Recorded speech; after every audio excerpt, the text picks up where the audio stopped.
Hello students, आज का हमारा टॉपिक है introduction and nomenclature of heterocyclic compounds.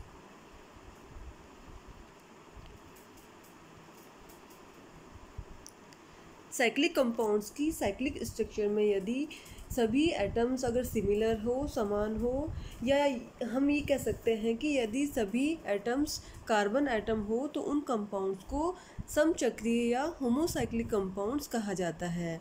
लेकिन यदि साइक्लिक कंपाउंड्स की साइक्लिक स्ट्रक्चर में कार्बन के अलावा एक या एक से अधिक दूसरे एटम्स भी प्रेजेंट हो तो उन कंपाउंड्स को विषम चक्रीय या हेट्रोसाइक्लिक कंपाउंड्स कहा जाता है। ग्रीक लैंग्वेज में हेट्रो का मतलब होता है अदर या डिफरेंट। तो कुछ यौगिक ऐसे भी होते हैं या कुछ कंपाउंड्स जिनमें कि हेट्रोसाइक्लिक स्ट्रक्चर तो होती है, जैसे कि इपोक्साइड्स है, गामा एंड डेल लैक्टोन्स है, लेकिन ये जो कंपाउंड्स होते हैं इन्हें हेट्रोसाइक्लिक कंपाउंड्स की कैटेगरी में नहीं रखा जाता। क्यों? क्योंकि इनकी जो रिंग है उसको हम आसानी से तोड़ सकते हैं, या हम ये कह सकते हैं कि इन कंपाउंड्स में किसी भी तरह की एरोमेटिक प्रॉपर्टीज नहीं होती है। तो हेट्रोसाइक्लिक कंपाउंड्स की लिए ये आवश्यक है कि जो उनकी रिंग स्ट्रक्चर है उनमें एक या एक से अधिक हेट्रो एटम प्रेजेंट हो और साथ ही साथ उनमें एरोमेटिक प्रॉपर्टी भी प्रेजेंट हो, और जिससे कि वो स्टेबल हो।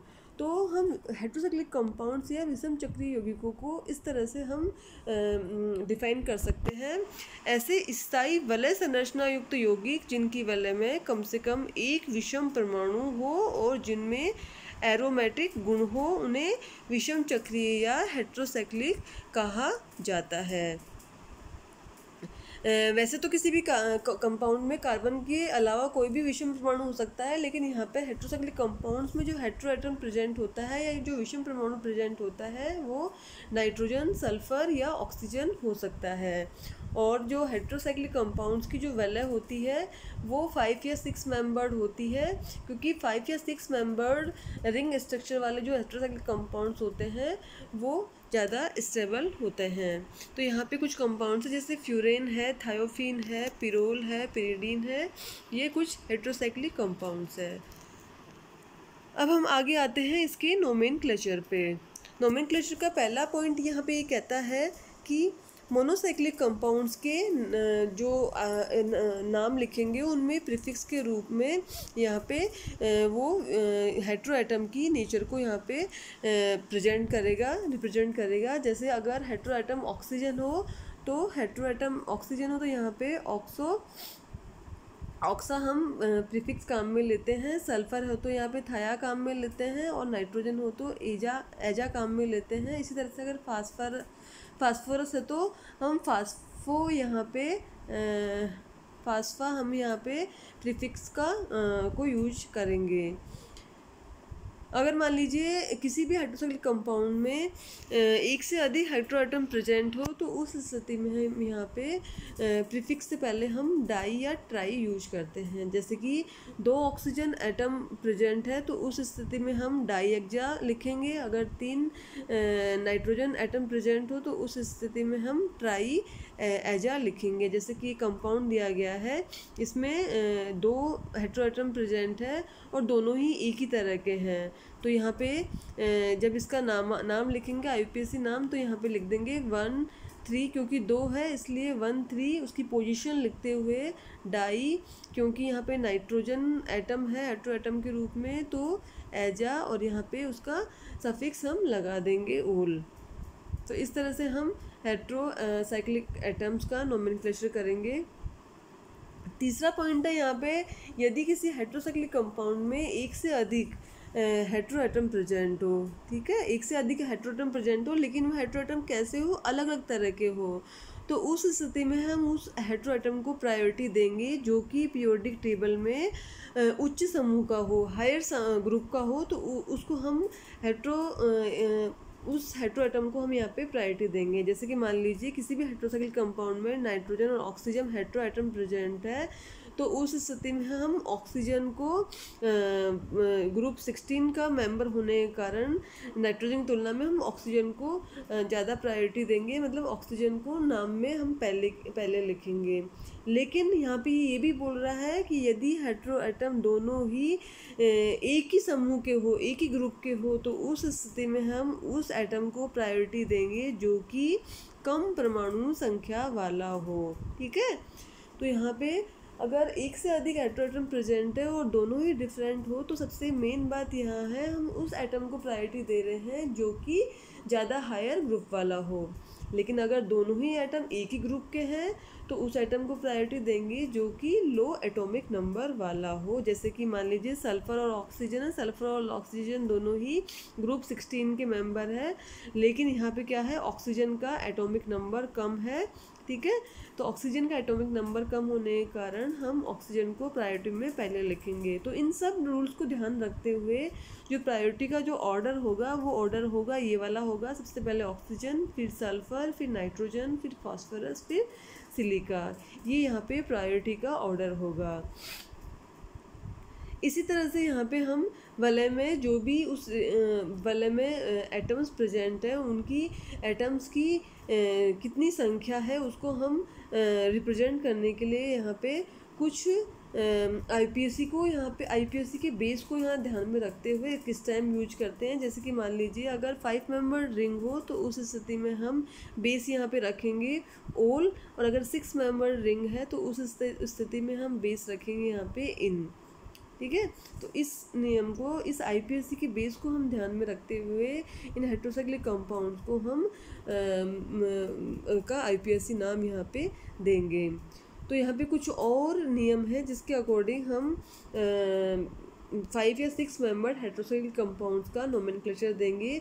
जैसे कि मान लीजिए यहाँ पे एक टेबल दी गई है, इस टेबल में ये 6 मेंबर्ड रिंग अगर प्रेजेंट हो तो नाइट्रोजन अगर प्रेजेंट है या एब्सेंट है, उस स्थिति में वो साइकिल अगर सैचुरेटेड है तो क्या हम सफिक्स काम में लेंगे, या अगर वो अनसैचुरेटेड है तो क्या हम सफिक्स यहाँ पे काम में लेंगे। जैसे ये साइकिल दी हुई है, साइकिल में ये दे रखा है कि अगर नाइट्रोजन प्रेजेंट हो तो अगर अनसैचुरेटेड साइकिल हो तो उस स्थिति में हम 6 मेंबर रिंग होने पर इन को सफिक्स के रूप में काम में लेंगे, और अगर सैचुरेटेड साइकिल हो तो उस स्थिति में हम इनिडीन यहाँ पे सफिक्स के रूप में काम में लेंगे। इसी तरह से अगर नाइट्रोजन एब्सेंट हो तो रिंग सैचुरेटेड होने पर हम इन यहाँ पे सफिक्स के रूप में काम में लेंगे, जबकि हम नाइट्रोजन एब्सेंट होने पर यदि रिंग यदि सैचुरेटेड हो तो उस स्थिति में हम एन यहाँ पे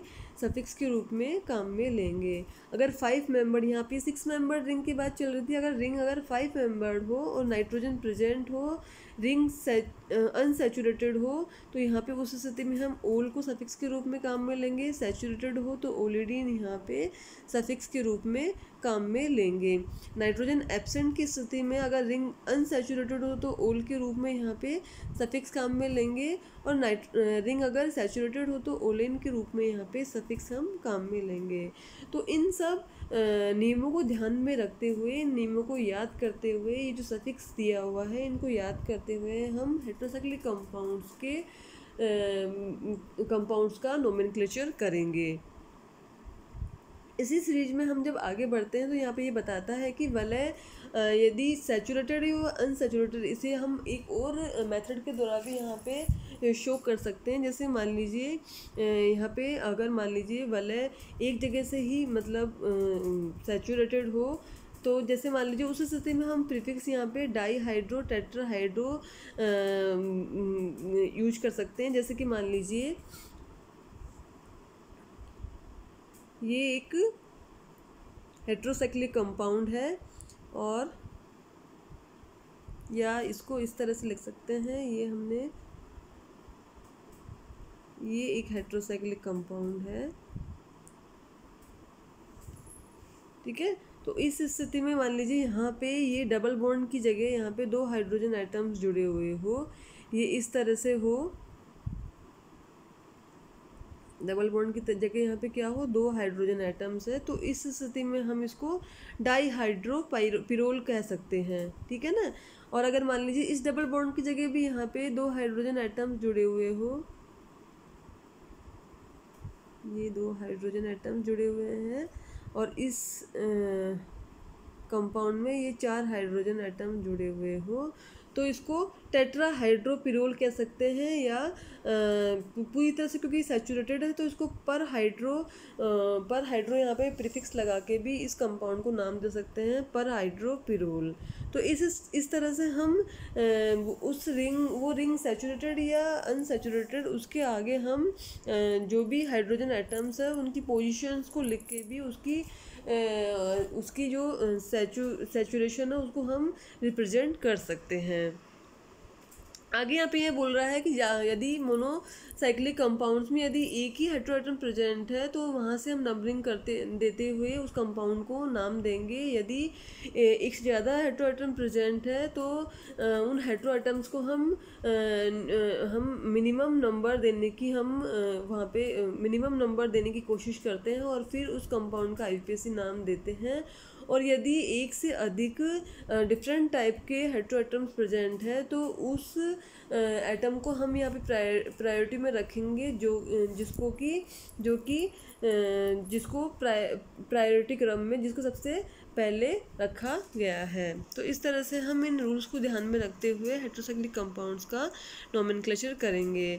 जैसे कि मान लीजिए ये कंपाउंड है जिसका ट्राइबल नेम तो है पिरोल, लेकिन इसका आईयूपीएसी नाम अगर हम देखा जाए, क्योंकि नाइट्रोजन यहाँ पे हेटेरो एटम के रूप में प्रेजेंट है, तो नाइट्रोजन हेटेरो एटम के रूप में प्रेजेंट है, तो यहाँ पे नाइट्रोजन का हो गया एजा, ठीक है, एजा हो गया। और क्योंकि ये 5 मेंबर रिंग है, 5 मेंबर रिंग में हम जो सफिक्स काम में लेंगे, 5 मेंबर है, नाइट्रोजन प्रेजेंट है और अनसैचुरेटेड, तो इस स्थिति में हम जो सफिक्स काम में लेंगे वो लेंगे ओल। जब हम दोनों को कंबाइन करके लिखेंगे तो यहाँ पे क्योंकि दोनों ही सफिक्स और प्रीफिक्स दोनों में ही यहाँ पे क्या हो रहा है, वोवल्स आ रहे हैं, तो यहाँ पे फर्स्ट वाले जो प्रीफिक्स है उसके वोवल को हम यहाँ से ड्रॉप कर देते हैं, हटा देते हैं, और फिर इसका नाम लिखेंगे। यहाँ से इसको ए को हटा देंगे तो ये इसका नाम जब हम लिखेंगे ये हो जाएगा एजोल। इसी तरह से दूसरा कंपाउंड है फ्यूरेन, ट्राइबल नेम इसका फ्यूरेन है, लेकिन जब हम इसका आईयूपीएसी नाम लिखेंगे तो यहाँ पे क्योंकि हेटेरो एटम ऑक्सीजन है, ऑक्सीजन का हो जाएगा यहाँ पे ऑक्सा, और क्योंकि 5 मेंबर रिंग है और अनसैचुरेटेड है तो यहाँ पे सफिक्स हो जाएगा यहाँ पे ओल, और जब हम इसको मिला के लिखेंगे तो ये हो जाएगा ऑक्सोल। इस तरह से हम नाम देंगे। इसी तरह से यहाँ पे तीसरा कंपाउंड है, इसमें हेटेरोएटम सल्फर है, सल्फर का ये हो गया थाया, सल्फर को यहाँ पे इसके रूप में लिखेंगे, तो ये गया थाया, और 5 मेंबर रिंग है, नाइट्रोजन एब्सेंट है, और यहाँ पे इसका सफिक्स हो गया ओल, तो जब हम इसको मिला के लिखेंगे तो ये हो जाएगा थायोल।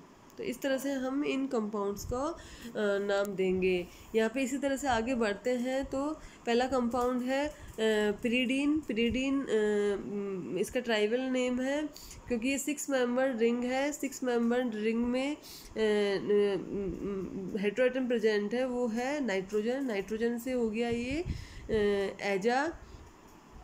एजा प्लस, क्योंकि 6 मेंबर रिंग है, नाइट्रोजन प्रेजेंट है, और क्या है ये अनसैचुरेटेड है, तो इसका सफिक्स हो गया इन, तो जब इसको मिला के लिखेंगे तो ये हो जाएगा एजीन। तो इस तरह से हम इन कंपाउंड्स को नाम देते जाएंगे। दूसरा कंपाउंड यहाँ पे है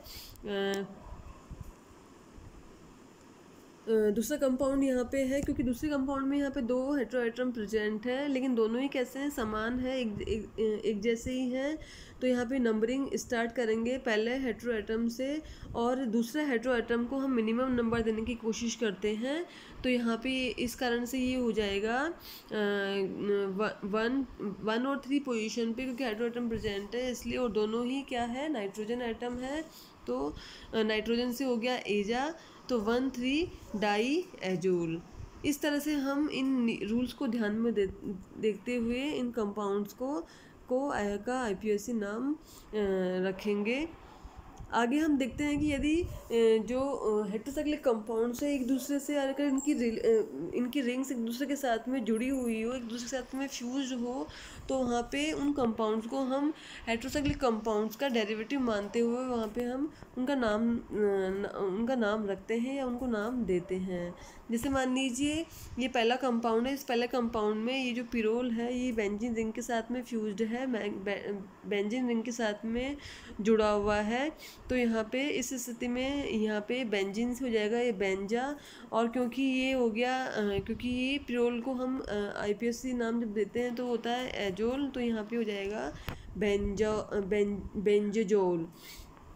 इसी तरह से दूसरा कंपाउंड है जिसका कि ट्राइबल नेम क्विनोलिन है। दूसरे कंपाउंड में ये बेंजीन रिंग पिरिडीन रिंग के साथ में फ्यूज्ड है या कंडेंस्ड है। तो इस कंपाउंड का जब हम नाम देंगे तो जिस पोजीशन से जुड़ा हुआ है उस पोजीशन को देखते हुए हम इसका नाम देंगे।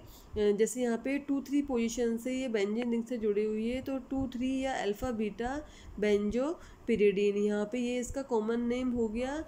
या इसको और इसका IPSC नाम देखेंगे तो क्योंकि ये बेंजीन रिंग से जुड़ी हुई है इसलिए बेंजाएजीन, ठीक है, क्योंकि एक नाइट्रोजन एटम प्रेजेंट है तो एजा और 6 मेंबर्ड है तो इन, तो बेंजाजीन। इसी तरह से यहाँ पे तीसरा कंपाउंड है जिसका कि ट्राइबल नेम आइसोक्विनोलिन है। इसमें नाइट्रोजन एटम की स्थिति अलग है, नाइट्रोजन एटम सेकंड पोजीशन पे यहाँ पे प्रेजेंट है। तो यहाँ पे क्योंकि दूसरी पोजीशन पे नाइट्रोजन एटम प्रेजेंट है इसलिए यहाँ पे क्योंकि जहाँ से फ्यूज्ड है उसके पास वाले हम एटम से हम नंबरिंग स्टार्ट करते हैं, इसलिए नंबरिंग यहाँ से स्टार्ट करेंगे, तो 1 2, तो दूसरी पोजीशन पे क्योंकि हेटेरोएटम प्रेजेंट है इसलिए 2 बेंजाजीन। इस तरह से हम इन कंडेंस्ड या फ्यूज्ड हेटेरोसाइक्लिक कंपाउंड्स का नोमेनक्लेचर करेंगे। तो इस तरह से हेटेरोसाइक्लिक कंपाउंड्स 2 टाइप्स के हो गए, एक सिंपल हेटेरोसाइक्लिक कंपाउंड्स, एक दूसरे टाइप्स के हो गए कंडेंस्ड या फ्यूज्ड हेटेरोसाइक्लिक कंपाउंड्स, जिसमें कि 2 रिंग्स या 2 साइकिल्स एक दूसरे के साथ में कंडेंस्ड या फ्यूज्ड अवस्था में रहती है। और इन हेटेरोसाइक्लिक कंपाउंड्स को हम मेन हेटेरोसाइक्लिक कंपाउंड्स होते हैं उनके डेरिवेटिव्स के रूप में हम जानते हैं।